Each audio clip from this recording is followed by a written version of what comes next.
That's real good.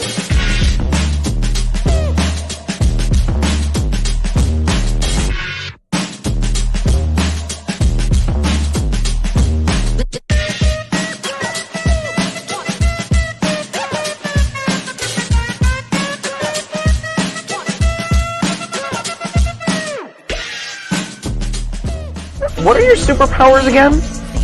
I'm rich.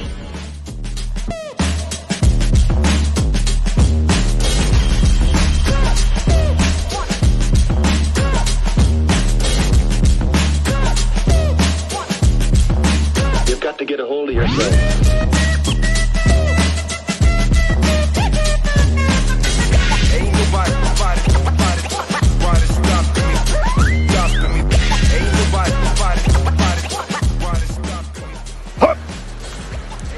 What do you mean, you people? What do you mean, you people? Huh?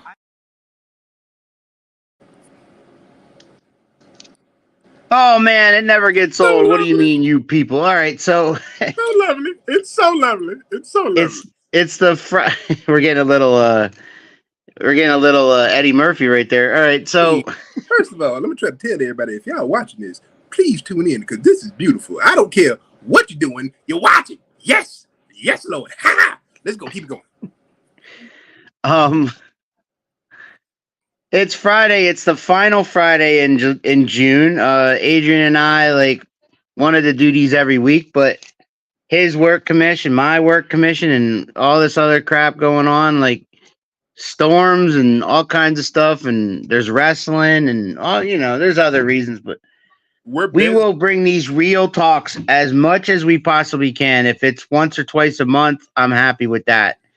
But Real Talk is back. This is episode 2. If you want to see episode 1, go back on the Around the Turnbuckle 2 YouTube channel and check out our first episode. But tonight, we're going to talk a little Star Wars, Acolyte. We're going to talk about Inside Out 2 and If, because those are the 2 most recent movies I saw in the theaters with my kids. Right.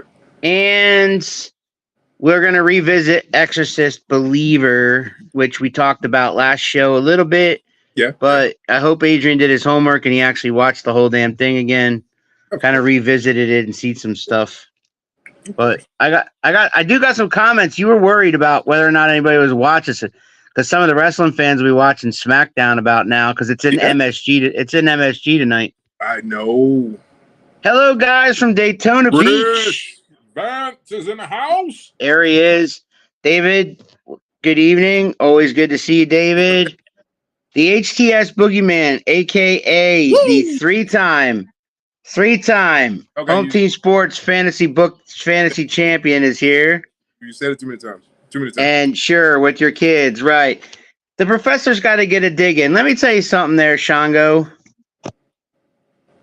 The professor goes on, he calls in Wolfman every week on the Inside the Square Circle show.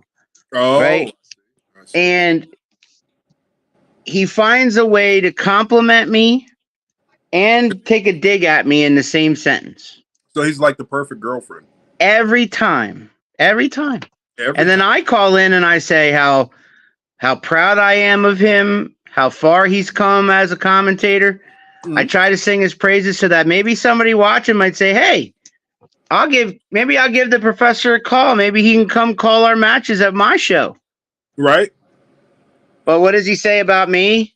Sure. You went with your kids. Right. It's a skill. It should be respected. You see this?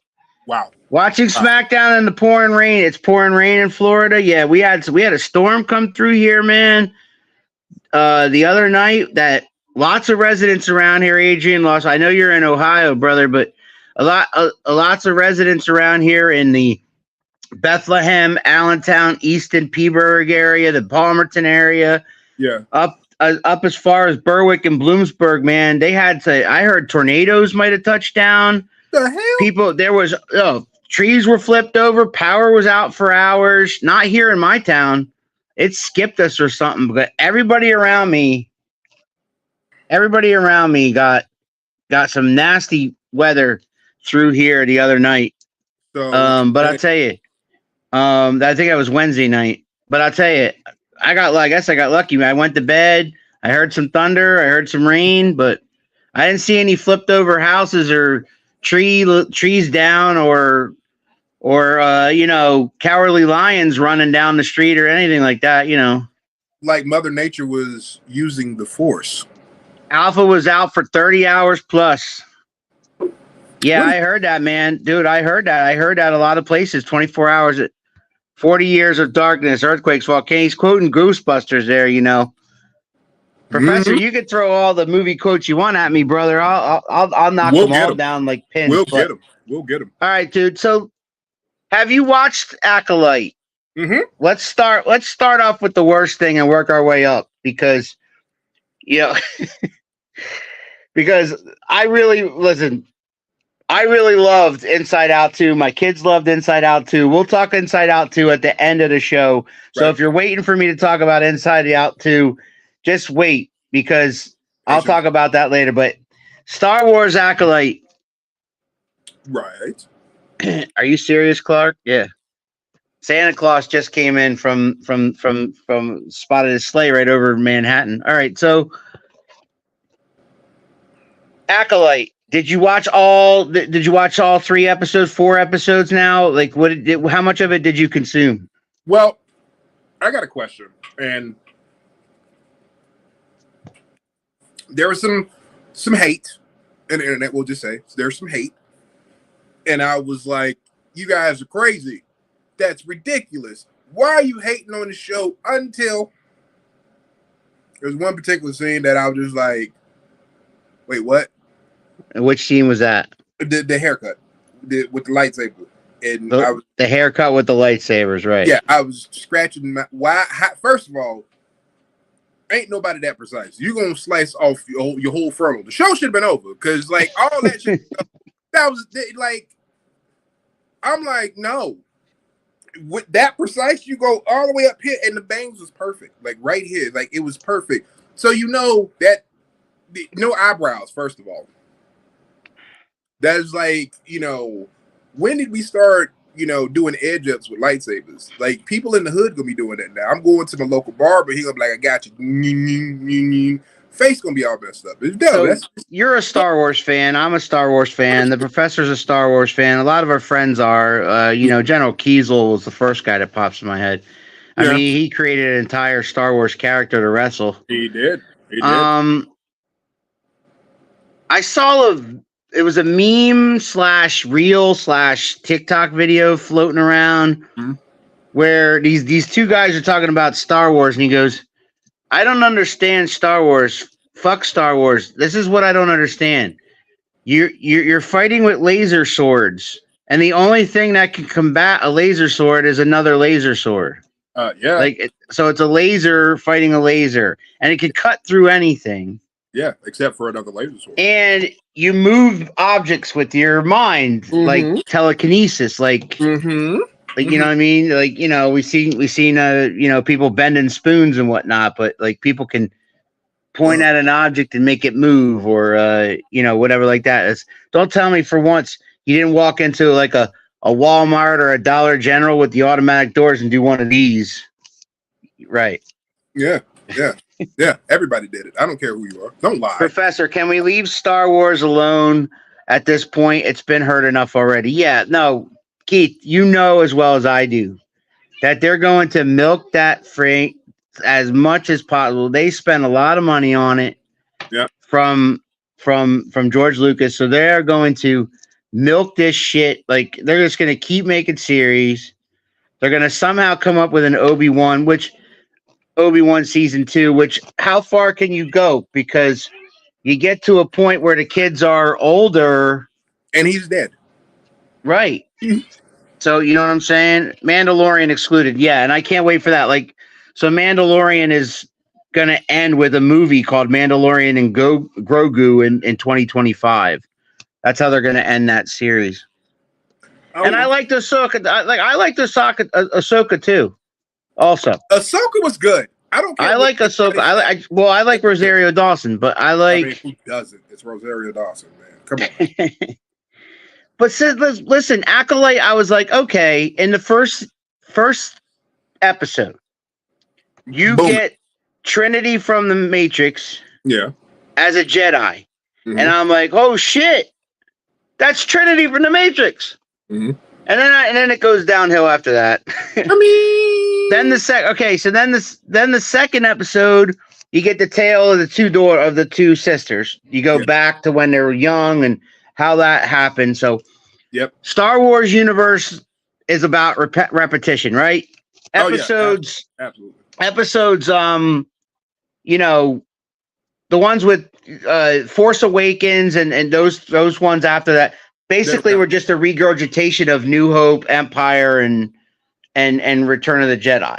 If you want to get mad at a Star Wars series, get mad at that, because that was it went nope. Right. So I mean, those, you know, if you want to erase those from your memory, by all means. If you want to just say the Star Wars, the Anakin Skywalker saga from when he's a boy in Episode 1 all the way up to Return of the Jedi where he dies. You know, okay, let's do that. That's fine. That's the Skywalker. That's the Anakin Skywalker saga, and that's how Lucas looks at it. Yes, he doesn't even count episodes 7, 8, and 9, and then you got 10. Episode 10 coming out because again, they signed Daisy Ridley. They signed everybody, so everybody's coming back, and they're gonna milk it for everything it's freaking worth.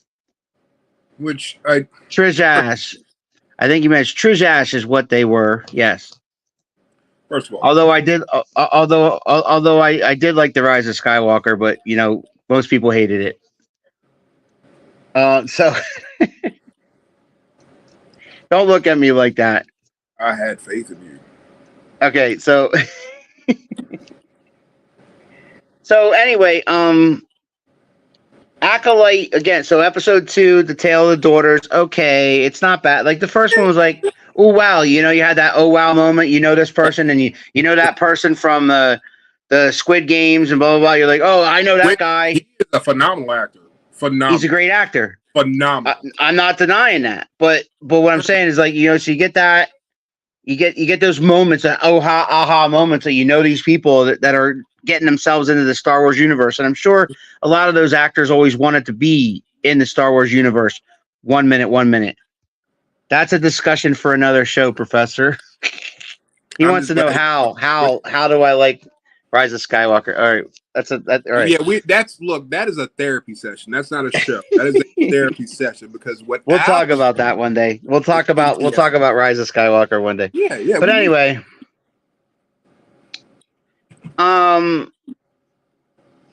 you get to episode 3, and we're back in present time. Now, for those of you who don't know and who haven't seen Acolyte, if you're a Star Wars fan, I would highly recommend you just skip it. Like, don't watch it at all, because you're gonna get, you know, you're a Star Wars fan, so you love everything Star Wars, so you want it to be halfway decent. So you start to watch it, and in the first episode, you're like, wow, that wasn't bad. And then the second episode, you're like, man, it was okay. Then you get to the third episode, and they pull the rug out from underneath you and say, fuck you. No. First episode was a nerdgasm.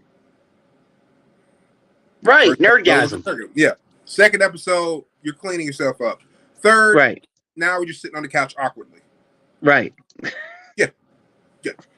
So I'm thinking, so I start to watch the fourth episode, and I'm like, with an open mind, I'm like, okay, it can't get any worse. It can. Rise of the Skywalker. Everything you do is. It can. It's just. The story's so bland, and the lightsaber stuff is ridiculous, and it takes place 100 years before episode 1. Mm-hmm.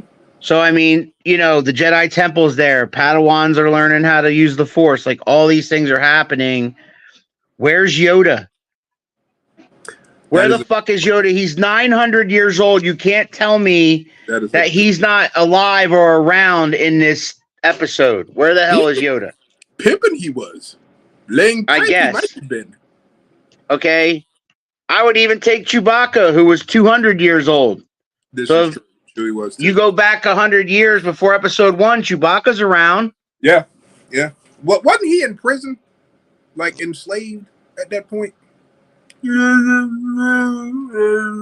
I didn't watch Solo. See, I heard bad things about Solo, and I didn't watch it. But I did watch like the viral video going around about Darth Maul showing up at the end. Again, you watched Rise of the Spoiler alert, they need a Darth Maul movie. You agree with that? Oh, hell yeah. Just a Darth Maul movie. What happened to Darth Maul from you saw him falling down that chasm split in two to the end? But I heard he's going to show up in the second season of Obi-Wan. That is what I've been hearing too, because that would be cool. Because I'll lose my shit. Everybody, and it's been so like they had a comic series run directly like dedicated to Darth Maul. Yeah. And what happened to him at the bottom of that pit and how he comes back. And I'm like, oh, that's... And he took on an apprentice. Yes. That's going to be dope. Always two there are. So it's going to be like... Yeah. So Mandalorian 2 happening. Yeah. So Mandalorian is... what, they've done 3 seasons now? They've done 3 seasons of Mandalorian. And they're going to finish it up with a movie, I'm hearing, called Mandalorian and Grogu. Yes. And that comes out 2025. Yes. So, yes. I mean, even non-Star... Like, Anthony doesn't like Star Wars, to my knowledge. Even he got into the Mandalorian. Mandalorian is just... That's an exception to the rule. I'm sorry. I liked Obi-Wan, too, though. Obi-Wan was good. But I loved it. I really did. I liked the confrontation between him and Anakin again. No, I didn't like that end scene because it made I get it. He was still raw emotionally, but it made Vader look very, very weak. And we all know, who are fans, he was not weak by any means. He was. I get it. But he wasn't completely gone yet. Like, right. It was that moment where he said to him, Anakin's gone. You didn't kill Anakin, Obi-Wan. I did. I did. Yep. That had to be said. Boom. So that when Obi-Wan tells Luke in, was it Jedi? Or, was it Return of the Jedi? Where he says, your father was seduced by the dark side of the Force. He ceased to be Anakin Skywalker and became Darth Vader. At that moment, the good person in there, it was gone. Yeah, he was gone. So they used those lines of Obi-Wan himself in the old movies to create the episodes of Obi-Wan. Right. So how can they go season 2? I guess Luke and Leia. It was mostly, most of his adventures were protecting Leia. So I guess now maybe Luke gets in trouble and maybe he has to protect Luke more, because at the end you see him just sitting there watching Luke from afar. Yeah. With those Star Wars binoculars. And then he finally because he kind of half-ass trained Luke and then sent him to Yoda. Right. So again, I'll go back to the Acolyte. If you're a Star Wars fan and you have not seen Acolyte, don't bother. You agree with that? No, I don't. You don't agree with that? You agree it's worth a look? It's worth a look. It's not over yet. I want it to get better, but it's getting worse. It's worth a look. Rise of the Skywalker. Enough said. Give it time. I like the girl. I like the girl. Yeah. Well, the twins. I like the twins. Yeah, so do I. Star Wars and their twins. Luke and Leia, blah, blah, blah. Right, I get it. But this time, Luke and Leia were both always good. Luke could have turned dark at any time, but he never did. Yep. Luke and Leia were always on the rebellion. They were always on the side of good. These girls, one's good, one's evil. Yeah. And one's as evil can get, except she can't kill her sister. Right. And that's no spoiler alert. Straight evil. But they do fight. Yes. More than once. With the knives? That man. You don't like the knives? I loved it. Oh, you loved it. Okay. I loved it. I was like, oh, stop the madness. The new Beverly Hills Cop and the new Twister and the new Mrs. Doubtfire soon stop the remakes. First of all, Beverly Hills. Let me, Chris. Are you paying attention to what I'm saying to you? Go ahead, First yeah. of all, Speak Beverly to him, Hills baby. Cop, Speak to him. that ain't a remake. Okay, this is what it is Axel, the character I play. We come back.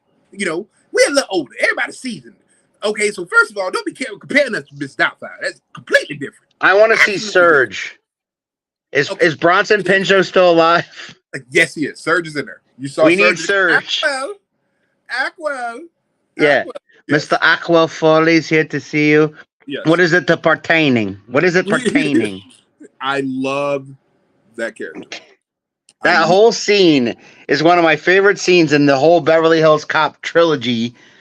And this is not a remake, Mr. Nope. Vant. This is a sequel. This is Beverly Hills Cop 4, straight up.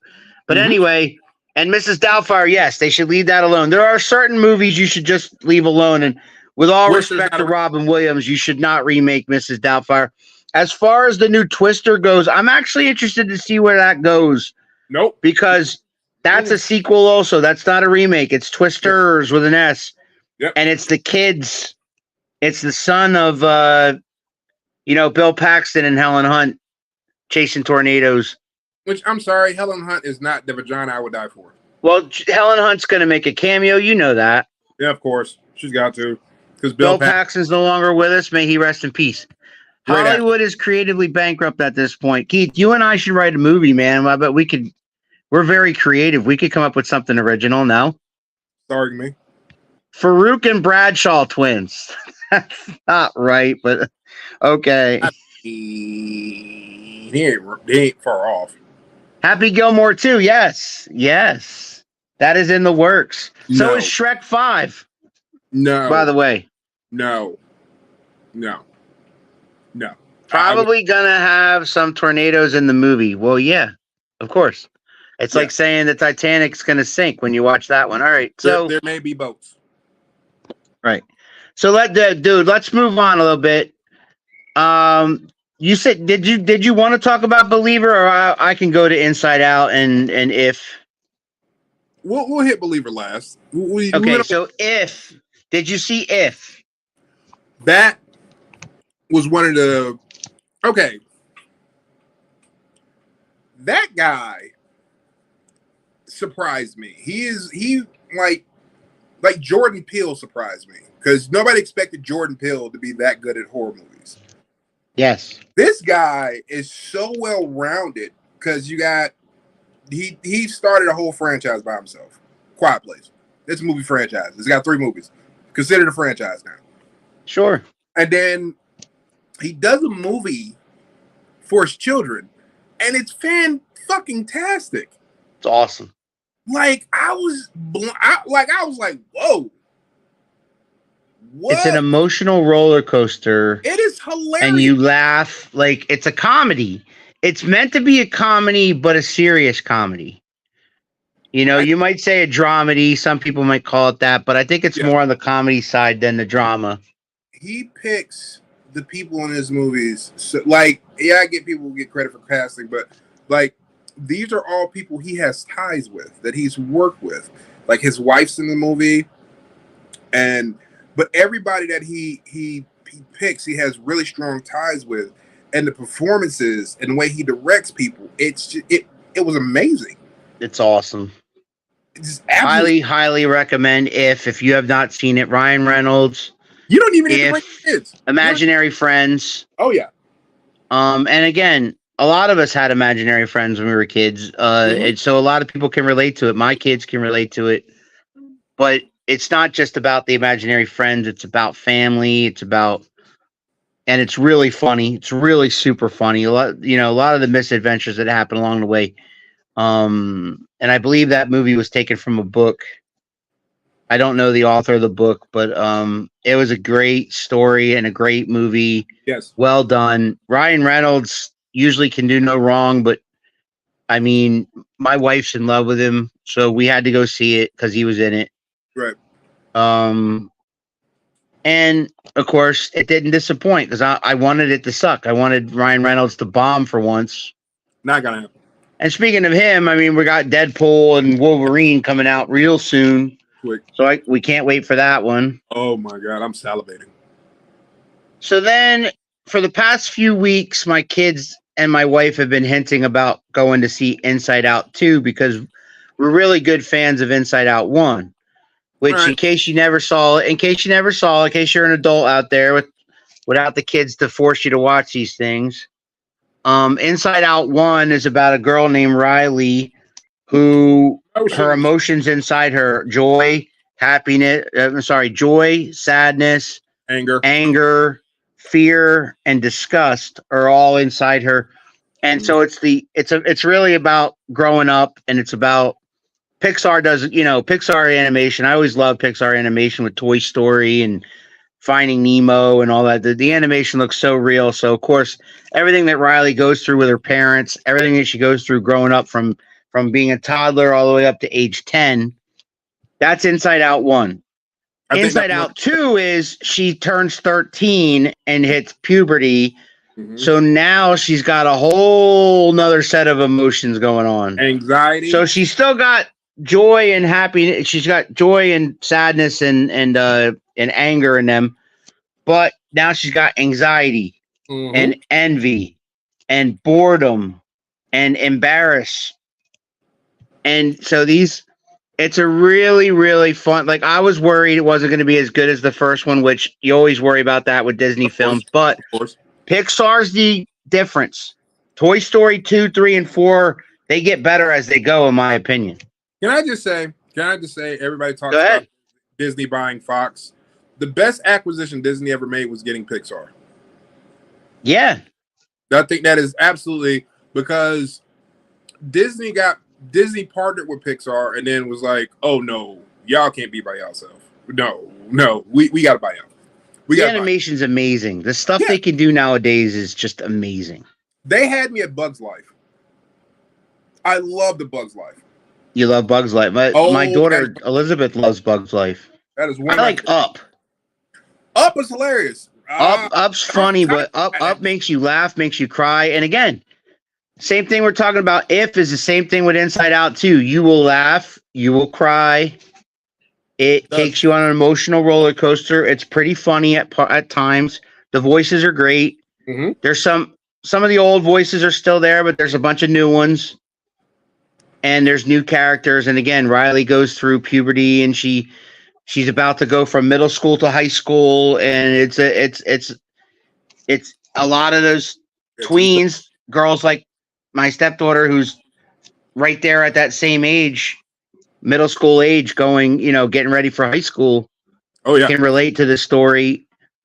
And again, they've kind of hinted towards a 3. There were some great scenes in there. I'm not spoiling anything by saying that they get locked into the vault of secrets. Uh-huh. So Riley has secrets, just like any other child has secrets, and Riley has secrets. So inside her mind, she's got a vault, and the vault is the vault of secrets. Mm-hmm. So they get locked in the vault of secrets, and there's a bunch of these secrets which I won't reveal here because you got to see the movie. But you got to see the movie. Right. One of them is called her deepest, darkest secret. And you want to know, and you want to know what that is, but they don't tell you. Then the movie ends and you're like, wait a minute. What about the darkest secret? What was her deepest, darkest secret? Right. It's in the post-credit scene. See, I knew Disney in their post-credits. Well, with Marvel, they started that with Marvel. Like, all the Marvel movies have a post-credit scene, and then Pixar and Disney said, you know what? We ought to start having some post-credit scenes. But since it was a Disney/Pixar movie, dude, I got the first full-length trailer of Moana 2. Really? Yeah, awesome. Good stuff. It looks cool. Easily the most successful purchase. A shame it killed the legacy animation studio off, though. Yeah. That is sad. But they didn't necessarily kill it. They just, that was another part of the acquisition. They still do full-length animated features. Yeah. Disney still does, like, full-length animated features. But what you get now is like Frozen, like Moana. You get that animation, which is a combo of the two. It's kind of like it's classic meets polished, Yeah, realism. yeah. Like the computer did all of it. It's It it's is funny crispy. because we've been talking for a half hour and pretty much everything we've been talking about has something to do with Disney, Star Wars, Yeah. Disney. This is the devil. Disney rules the universe, man. They own ESPN, Oh they own God. ABC, they Yes. own Fox, they own Fox News, They own Marvel Studios. they own Marvel Studios, they own National Geographic, they own Hulu now. They bought Hulu. That was devastating Why? because that means it was the death of one of my favorite shows, and because of that acquisition, it has made the progress of that show even harder. Hulu still does originals though. Yeah, but barely. They lost Orville. Orville, I don't think they're doing again. Orville was a good show, and then it got brought out, and then it became weird. So my son's watching season 4 of The Boys. Did you start watching that yet? I am trying. It's on my list. You haven't watched season 4 of The Boys at all? That's the new season, right? Or season 5, the new season? Season 4 is the new season. No, I haven't watched any of season 4 yet. No. Okay. Yes, I've been watching. I can't. That is that's one. Eric Kripke. And what? Eric Kripke. He is the creator of one of my favorite shows, and this show is right there with it. Eric Kripke is the guy who's behind Supernatural. Fox News is still Murdoch. Disney bought the studio, not the cable or network stuff. Yeah, well, they own they own a lot. They own way too much. But then we wouldn't have X-Men 97. Oh, so good. And Wolverine and Deadpool. Yeah. When does that come out? July, right? I mean, is it July? Next week. Here we go. So if you take anything from this real talk tonight, I want you to, Adrian is telling you give Star Wars Acolyte a try if you're a Star Wars fan. Absolutely. I'm telling both Star Wars fans and, of course, non-Star Wars fans to stay the hell away from it. Don't listen to him. Okay, first of all, do not listen to him. Rise of the Skywalkers. Okay? No. Yes. Thank you, Keith. Yeah, X-Men 97 for life. All right, so and then Inside Out and If yes. Yes, double yes. Double yes is there. That's a full bucket of popcorn for both of us. Is there anything that we have not talked about, sir, that you would like to? I mean, I just brought it up. X-Men 97, absolutely amazing. If you've ever watched it, look, okay, so X-Men 97 is a revisiting of my childhood. Like that, what hooked me before I even watched the show was the intro. I would get so hyped Saturday mornings watching that show just because of the intro. And then it wasn't like your classic, we're going to fight good guys and bad guys type of cartoon. It was gritty. It was like Batman the animated series turned up a notch, because Batman animated series back in the day, I was into that, like the one that came out right after the movie, so it was kind of semi based on the movie. Right. So it even had the theme song. And it was gritty, right? So because it was dark, but dark was like that. It had its light moments, it had its happy moments, it had its sad moments. It was like one of the first American shows where like American cartoons that really drew on your emotions. This, I believe, X-Men 97 is more for people of that era than anything, because it is such a action-packed, uplifting, emotional roller coaster that it takes you all the way back, and you don't even have to remember most of what happened in the first 3 seasons of the original series. It's good. It is just good. My goodness, it's you got all the characters. You got them delving into human and mutant relations, mutant genocide. It was just It is a deep story, and the animation, like, it took me a second to kind of like let my brain catch up because it's still done in that old animation style. It still looks like, 96, 95 animation, and I'm like, whoa. But you can tell where the tweaks are at. Like, they blended in so smooth, and I think they did that on purpose. But it's a good show, and I can't wait for season 2. I'm hyped about season 2 for that. So yeah, definitely. So in the meantime, guys, go on the Around the Turnbuckle Facebook page and send us some ideas or movies or shows that you might want us to watch and check out. Stuff that's streaming on Netflix or Hulu or Amazon Prime or places like that. Max. Guys, I will tell you, we're certified cinephiles. Oh yeah. So yeah, send us some stuff like that if you want to. And the next time Adrian and I get together, whether that be next Friday or a month from now, whenever we get together, we're going to bring the noise. We're going to bring the noise. Yes. So in the meantime, have fun, whether you're sitting on your couch, stuffing your face with popcorn, or sitting in your favorite theater this summer at the movies. Get out and have a good time, because it's always a good time at the movies. Adrian, what'd you say? I said you have to. You have to. Yeah. You have to have fun. It's summertime. Now, about The Exorcist. Okay. He's going to finish with The Exorcist. I know you gave people homework. I don't know if they've done that homework. I don't know if they were as invested as, we were hoping. But was it worth the watch, Keith? Was it? Yeah. Because I know. I think so. Huh? I know it was. I know it was. Like, did Keith? Oh, you're asking Keith.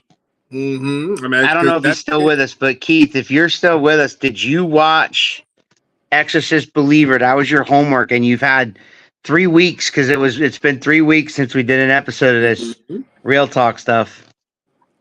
Yeah. He's a busy guy, though, Adrian. He's a busy guy. I understand. Every weekend he's somewhere. I mean, this weekend in the world of wrestling, Three Legacies is in Lancaster. So I mean, there's a show. Pretty big show, yeah. If people in the Lancaster area want to catch some wrestling. Meanwhile, the professor and I are back this coming Sunday on Around the Turnbuckle. We're back with Marvelous Malcolm King Part 2. So, did y'all get the subtitles from the first one? Hey, don't you rag on my Jamala clause, all right? Let me tell you something. I know Jamal personally. I love Jamal to death, but he needs subtitles. He needs subtitles because they moved it to like Amazon or some shit, and I would have had to pay for it. So I'm not encouraging the bastards. Okay. First of all, he did not see. There it is. He did not see Exorcist Believer yet. I'm disappointed with you. I'm disappointed. Can we tell him? Can we just spoil it for him now? Man, drop it on him. I mean, it's been out for so long. As he may or may not know, Ellen Bernstein is in that movie throughout. It's not just a cameo. If you watch the trailer of that movie, and you can go on YouTube and do that right now, Keith, check out the trailer. Mm-hmm. She's involved because the demon that has possessed one of the girls, in this case, there's 2 girls possessed, and it's their own damn fault. It's not a situation like Reagan in the first movie where she just happened to be the wrong place, the wrong time. It was these girls were screwing around with the devil. When you mess around with the devil's going to come knocking, right? So they were messing with candles, doing a seance, doing this weird stuff, and they angered some demons. And one of those demons is Pazuzu from the first movie. Mm-hmm. And he's in one of the girls. Now, he also has another demon with him, like obviously Yeah. possessing the other girl. So Yeah. it's two It was girls, 2 for 1. two girls that are possessed here. It was 2 for And 1. they're preteens. I believe they're around 12 or 13 years old when they get possessed. Right. Anyway, Ellen Bernstein is called in because she has experience with this. She wrote a book. And of course, because she wrote that book, Reagan has not spoken to her for years because she didn't want her to write a book about her experiences with the possession and all that stuff. Exactly. But Ellen, but her mom did write the book and did make money off of it. And so they hadn't spoken in 30 years. Well, at the end of the movie, she has an injury to her eyes where she could be blind for the rest of her life. She's in the hospital and they have her taped up, completely taped up. Her eyes are completely taped shut because of her fight with the demons. Caused that. They basically, she kind of won the battle but lost the war there because the demons did take her eyesight away. So in the end of the movie, when you hear her talking about everything that's happened, kind of narrating the situation, Right. you see somebody walking toward her, and she says she thinks it's the nurse. So she says something. She can't see who's there, so she's like asking if it's the nurse. I forget the name of the nurse, but she says, "Is that you, so and so?"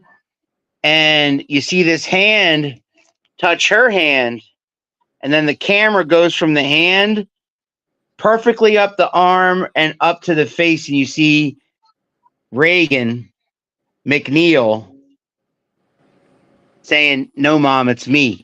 Yep. And boom, they go to the credits right after that. And then you hear that all too familiar Exorcist music.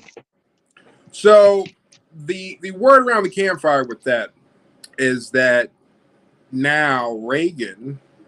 Oh, the first Omen. Wait. Yes. He saw the first Omen. So did I. Yeah, I heard about that. Sounded awful. No, it wasn't awful. No. Okay, so the first Omen. Real quick, let's talk about the first Omen. You saw that, yeah? Yes. Okay, so the first Omen. I did put that in the description that we're going to talk first Omen. So, yes. Keith, comment what you thought about the first Omen. But in the meantime, Adrian, what did you think about it? I thought, okay, so the way they told the story, like it kind of gave it away, but I like the way they did it. Like it was you don't need a sequel to that. That's a prequel. It's done. You don't need a sequel to that. Yeah, you don't. It's the beginning. It's the beginning, and then it like everything behind it was.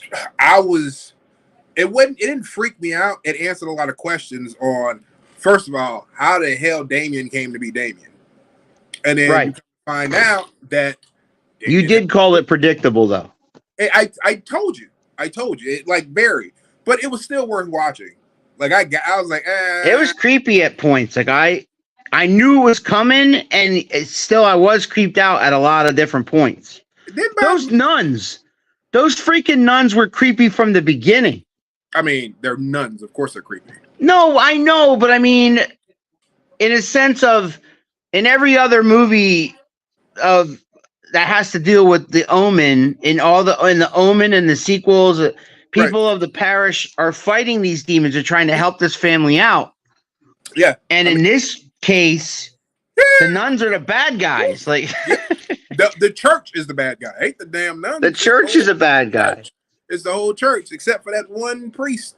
And he was just like, I fucked up. I fucked up. I fucked up. The point of the movie, Adrian, is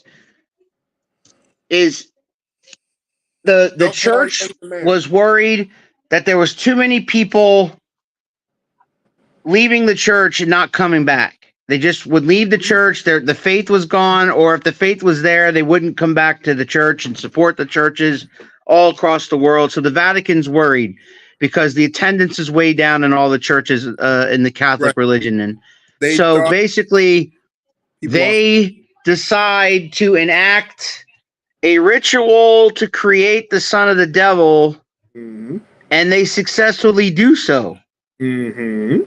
and Damien is born. Mm-hmm.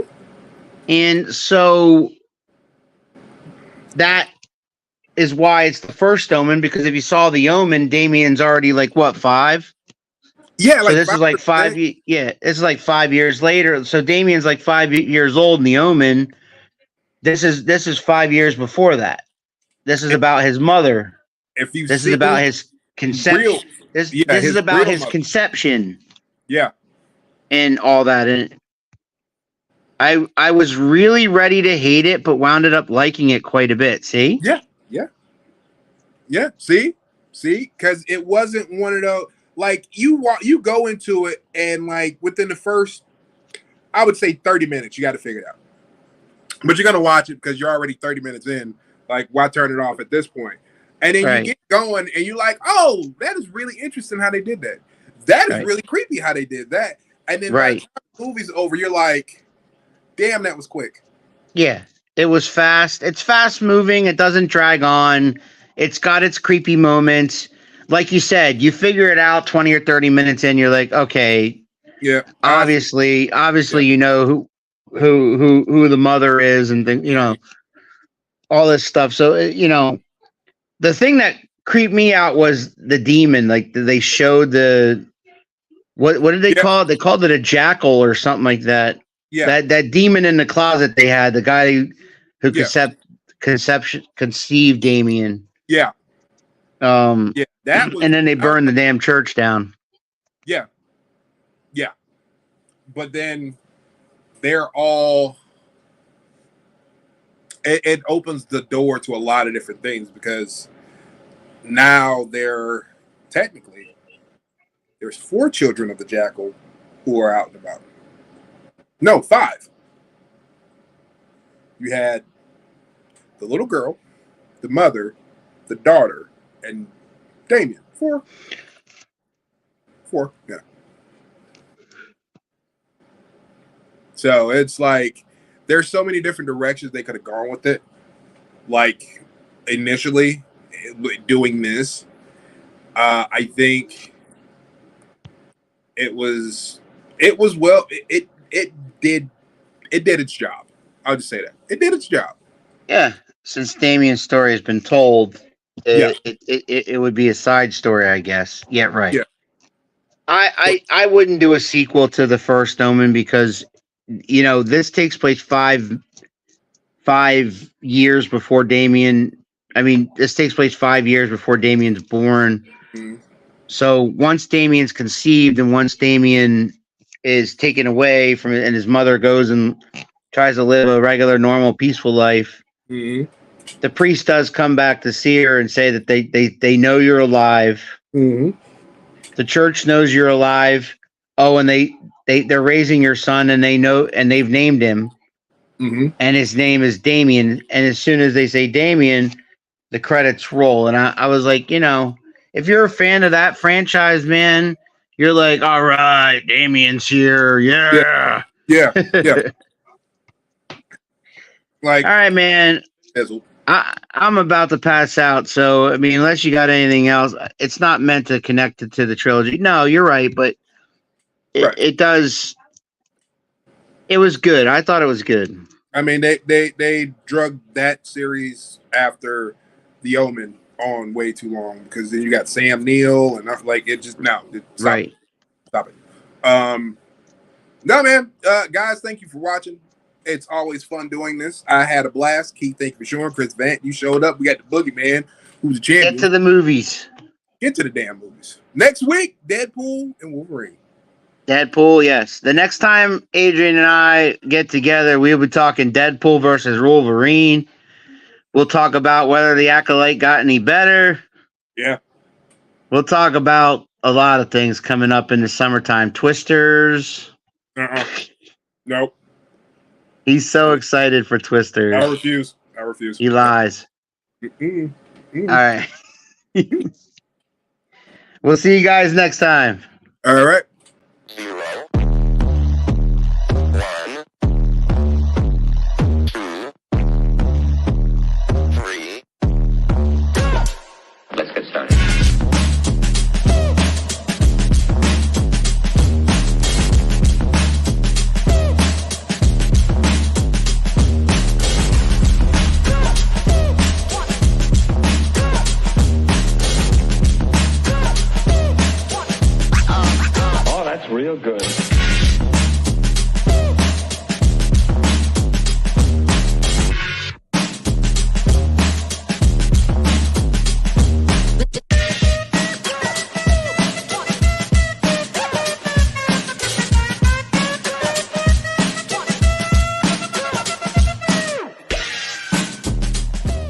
What are your superpowers again?